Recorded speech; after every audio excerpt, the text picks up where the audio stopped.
వచ్చేసి మనకి కరీంనగర్లోని తీగల వంతెన అండి, అదే కేబుల్ బ్రిడ్జ్ అండి. దీనిని గౌరవనీయులైన మంత్రి కేటీఆర్ గారు జూన్ 21, 2023 సంవత్సరంలో స్టార్ట్ చేశారు. లోయర్ మానేరు తీరాన నిర్మించారండి దీనిని. ఇదేంటి అంటే కరీంనగర్ నుండి వరంగల్కు వెళ్ళే వారికి డిస్టెన్స్ తగ్గించడానికి, దూరం తగ్గించడానికి అని చెప్పేసి ఈ కేబుల్ బ్రిడ్జ్ని ఏర్పాటు చేశారు. ఇందులో వచ్చేసి మనకి 26 పొడవైన స్టీల్ కేబుల్స్ ఇందులో ఉన్నాయంట.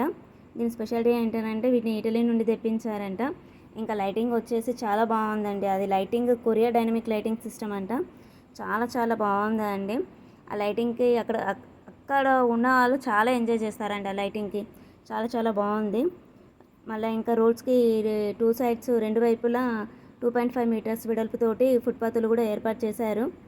ఇది ఏంటంటే వరంగల్, విజయవాడకు వెళ్ళే వారికి డిస్టెన్స్ తగ్గించడం, జగిత్యాల, పెద్దపల్లి, సిరిసిల్ల ఇంకా వేరే వేరే డిస్టిక్ల నుండి కరీంనగర్ మానేరు డ్యామ్ పై నుండి వెళ్ళే ట్రాఫిక్కి రద్దీ లేకుండా ఉండడానికి అని చెప్పేసి నిర్మించారంట. ఇది వచ్చేసి మనకి 500 మీటర్స్ ఉంటుందండి. కరీంనగర్లోని కమాన్ నుండి అయితే వంతెన వరకు 300 మీటర్స్, కమాన్ నుండి వంతెన వరకు.